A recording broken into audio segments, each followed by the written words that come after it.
and thank you everyone else. It's a delight to be here, and I want to thank you already for a new experience. I have been in a lot of faith gatherings over the year across a broad spectrum of faith communities. I have never been in a gathering where the pianist was referred to as slutty. So thank you so much for expanding, my idea of what is possible.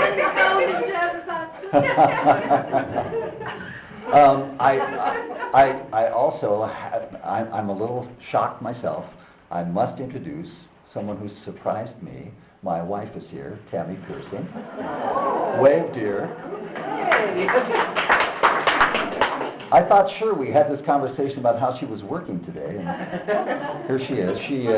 We have a home in Eugene, so she kind of comes over here sometimes, and I go over there sometimes.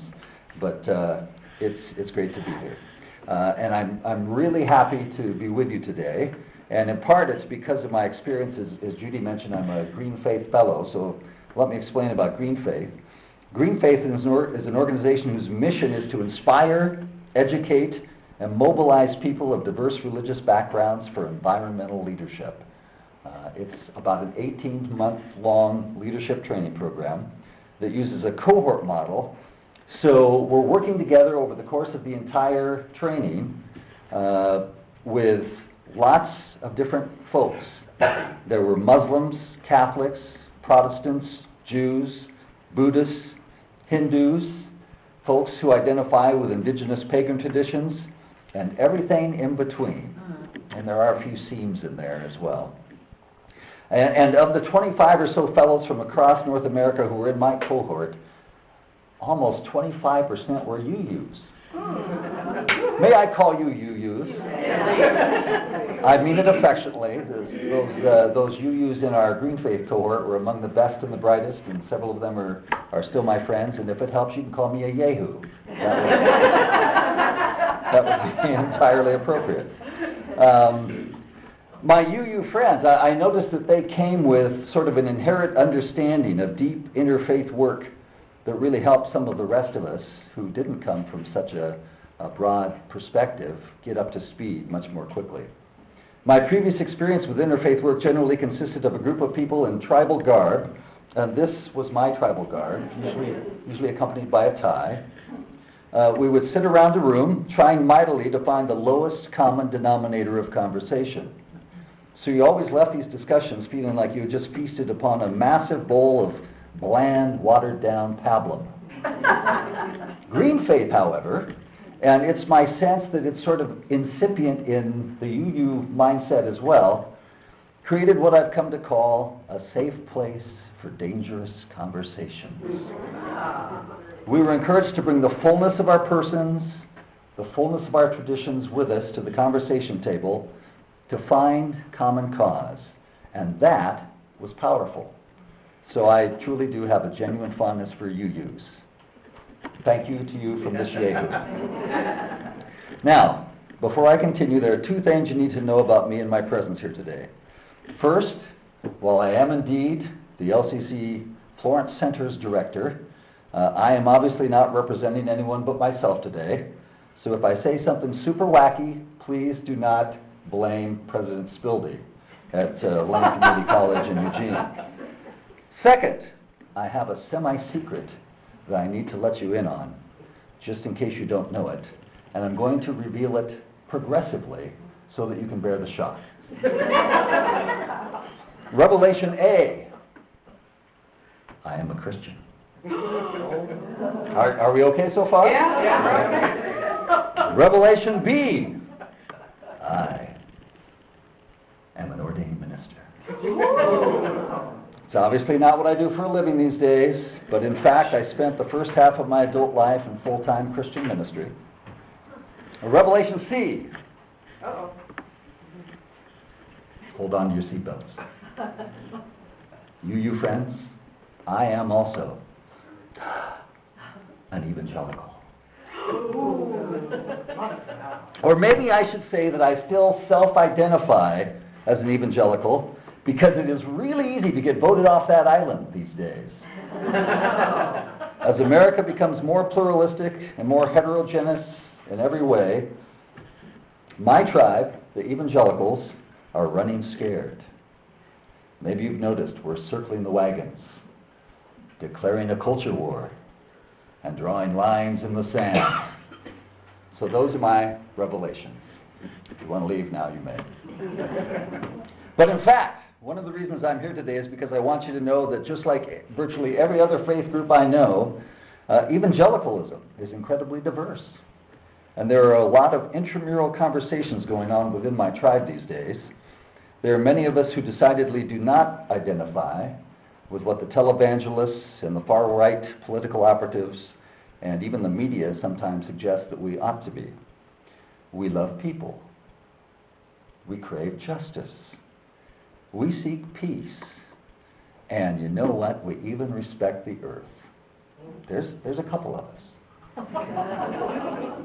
I'm still an evangelical in part because I want other evangelicals to know what an evangelical can look like if they don't care to fit the mold.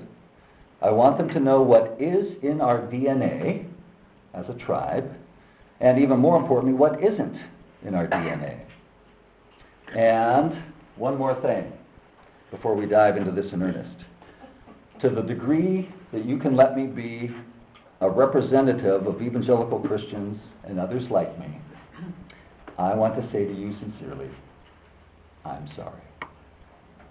I'm sorry for being narrow-minded, for taking a my way or the highway approach to our relationships with you, for trying mightily to keep minds and closets closed, for standing for judgment rather than love in so many ways. When I was in seminary, I took a class from a wise professor who hailed from a fairly liberal wing of the Christian church and had endured a lifetime of interacting with very conservative evangelicals.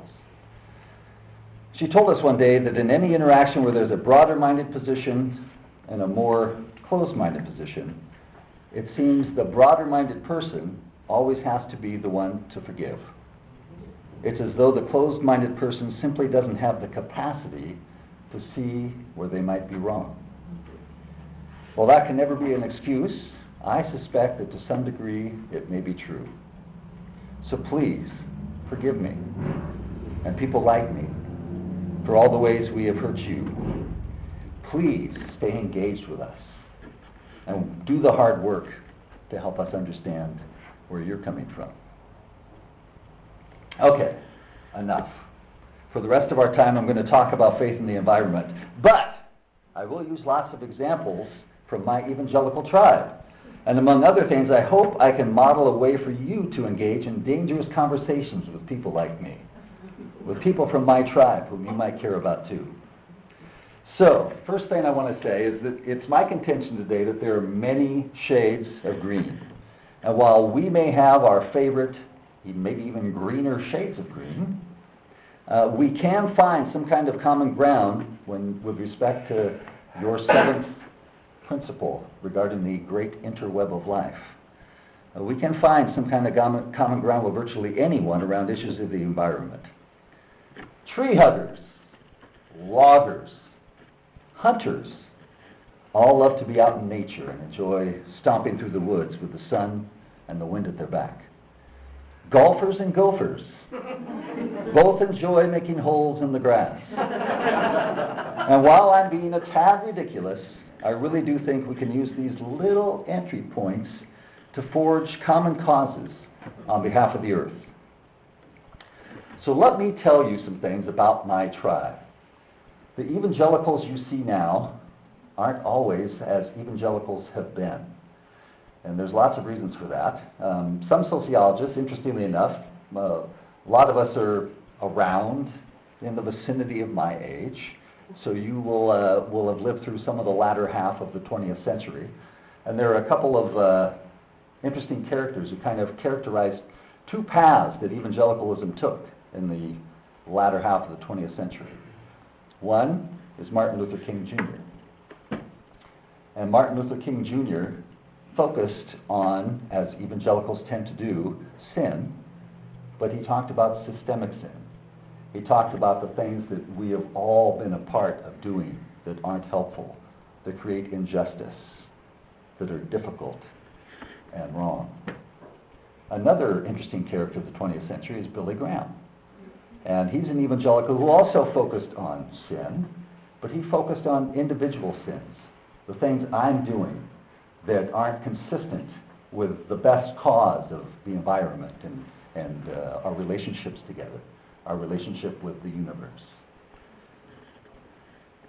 Somewhere along the way, maybe in the 70s or 80s, some far right-wing political operatives got hold of that brand of evangelicalism and decided to use it for its own purposes. And those are the evangelicals that we see today, the televangelists and all the unkind stereotypes almost of what evangelicalism is. It's those kinds of evangelicals.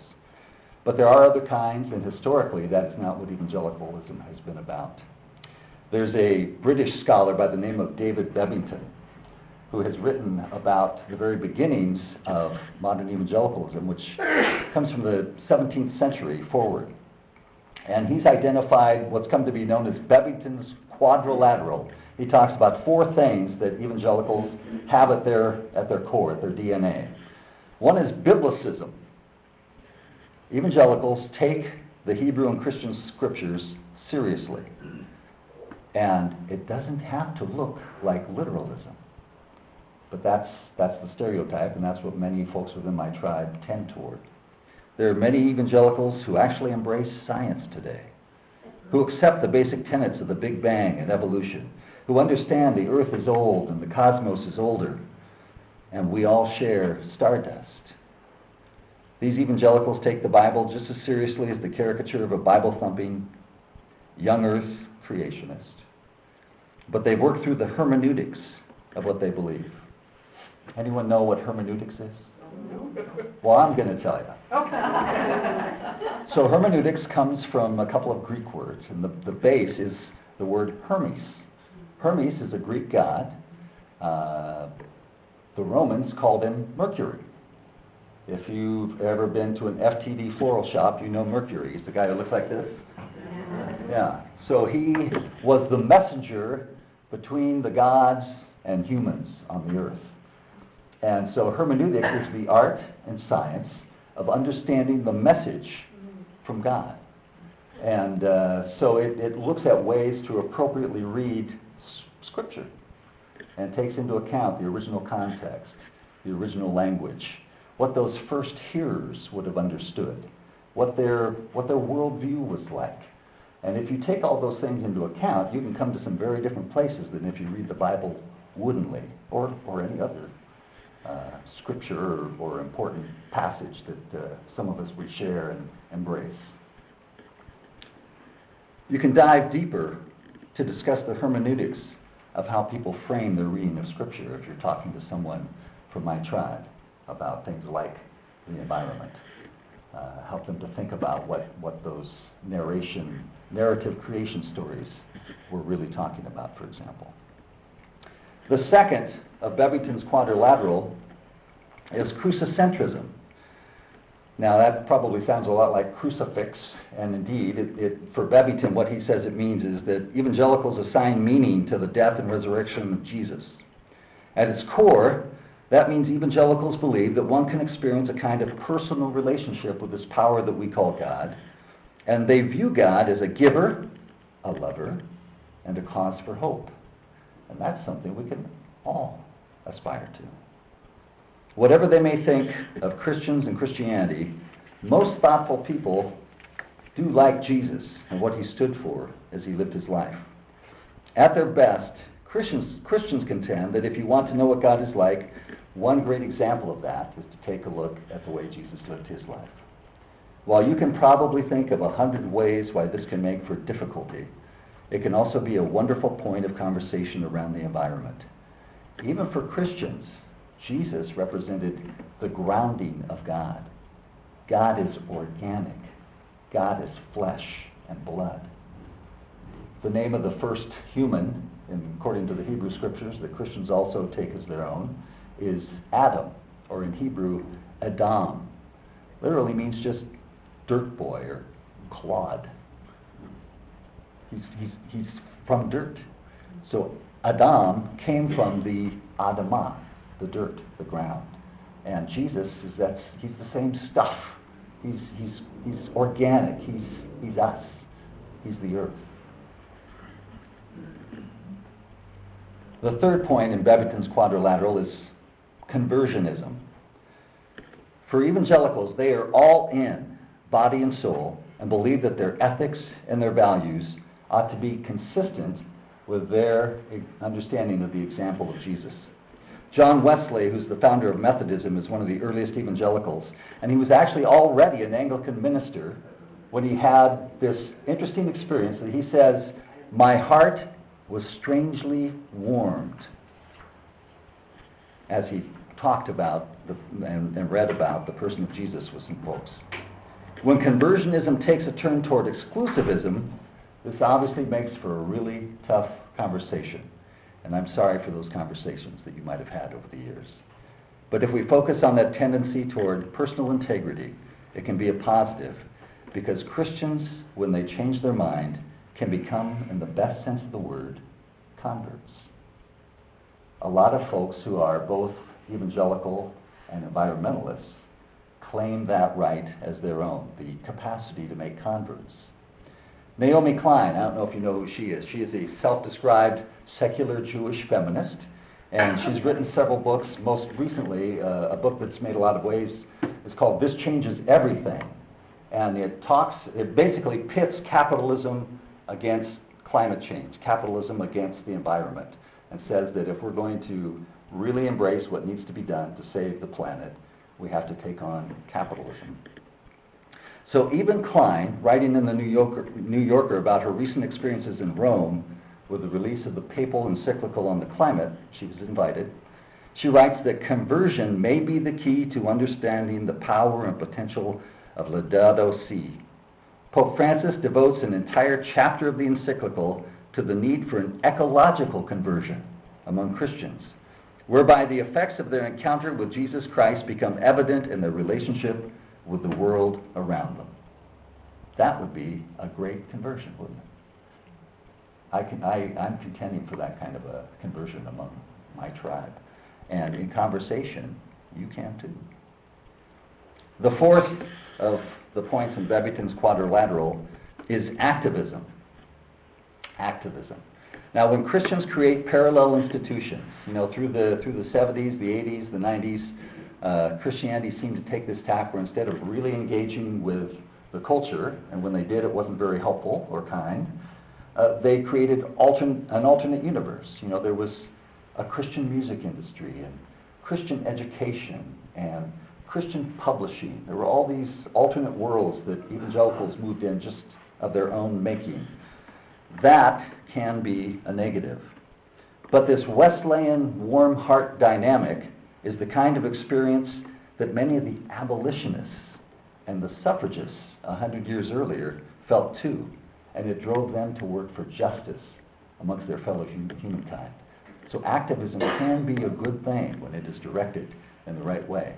And in conversations with people like my tribe, you can help them get there. There are three things that I think faith and faith communities harbor as unique assets in the global environmental conversation. The first is the power of narrative. The power of narrative. Virtually all faith communities have some sort of scripture or some sort of stories that they tell one another. There's some way of creating meaning. Most indigenous cultures, in fact, down through all of recorded history, have used stories to create meaning for their people. I think, in fact, that's part of that job of hermeneutics that I talked about. A lot of evangelicals don't understand that the ancient Hebrew people who wrote most of the scriptures that we read so woodenly were telling stories to one another that were meant to create meaning. They weren't meant to be read as science texts. The power of narrative is a powerful asset that we as the faith community have and can use to create meaning and to create points of commonality with others in the fight to save the earth. The second is the power of sacrament. The power of sacrament. I loved your lighting of the chalice today, and Sally said, you know, it's our way of symbolizing that we're creating sacred space. And we need, as humans, we need sacred space in our lives. There's an image in the Hebrew scripture where Moses encounters a burning bush. And that bush, out of that bush, he hears the voice of God. And I love a line of a poem that Elizabeth Barrett Browning wrote many hundreds of years later that talks about, one line of it is, every bush aflame. You know, was that a miracle that God suddenly showed up in the bush? Or was the miracle that Moses could finally see that every bush contains this mystery, this wonder, this incredibleness? The power of sacrament. I remember hearing about a British atheist who was fighting back against what, I don't know if he used this term, but I'll characterize it as fundamentalist atheists. You know what I mean? They're fundamentalist Christians, they're fundamentalists of every stripe, and they're even fundamentalist atheists, you know, who seem to think that it's got to be their way or else. And this guy was creating a space for people who really questioned whether there even was a God to come and sing songs, to make sacred space, and to understand the connectedness that we share as humans. Faith communities offer the power of narrative. Faith communities also offer the world the power of sacrament. When I was up in Portland one time, a group of us took a river walk along the Willamette River. And we walked along not far from the Port of Portland. And it was during the time when there was a several mile stretch of the river that was closed to fishing. Lots of indigenous people, lots of people who are houseless, lots of people who are economically disadvantaged often fish, and that's part of how they get by, is by taking what, you know, the earth gives them from the rivers of that, or from the waters of that river. And they couldn't do it because it was closed because of toxicity. And we had a sort of sacrament where we grieved for the loss of the river, for the injustice that it was causing, for all the systemic sin that we were a part of, the system that would soil our own waters and make them undrinkable and not fit for food or provision. Power of sacrament. Understanding, you know, this spirituality that we share, this connectedness that we share as human beings with the earth. We all have stardust in us, every one of us. Power of narrative, the power of sacrament. And third, and I still think this is true, I almost, and this will be funny in a second, I almost hope that it's true, because the third thing is the power of hope. The power of hope. I hope that we offer the power of hope. Most of our faith traditions as humans all contend in one way or another for the survival of the cosmos, for the survival of the planet, and even, yes, for the survival of people most of the time. And that may just be wishful thinking. You know, I'm certainly willing to embrace mystery over certainty on some of these points that we discuss. But I do know that having that essential hopefulness within me gets me up in the morning and keeps me going and keeps me suggesting to people that, you know, we need to do something today to care for the planet. We need to recognize our essential connectedness to one another, our essential connectedness to all of creation that we see, and we need to get out there and do something about it. It's a powerful motivator, the power of hope. Naomi Klein, as she finished this article that she wrote in the New Yorker in response to her recent visit to Rome, and she is a woman whose book, This Changes Everything, it's not a very hopeful book. You know, she doesn't necessarily think that the climate's going to win over capitalism. But she said this in the wake of this visit to Rome.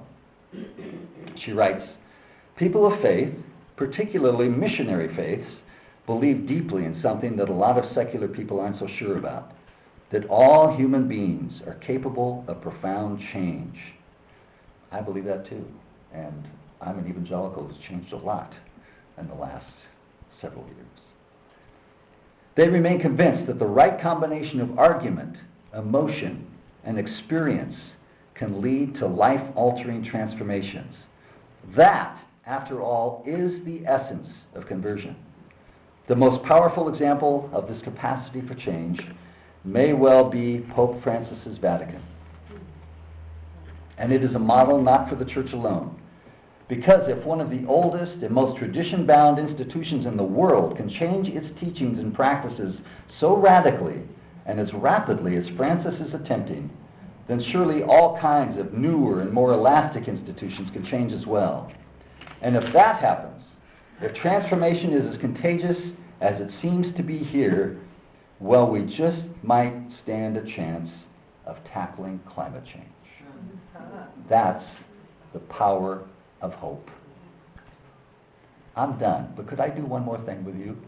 Would you mind just taking a moment of silence and let's close our eyes and let's dream about this power of narrative, this power of sacrament, this power of hope together.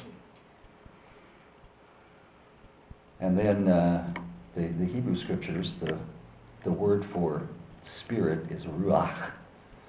In the Greek scriptures, the word for spirit is pneuma, and both of them literally mean breath. So let's take a big breath together. Thank you for letting me be here today.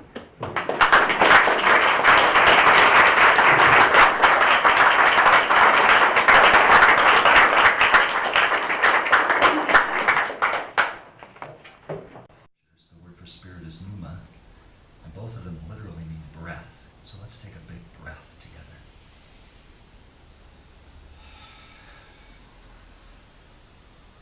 Thank you for letting me be here today.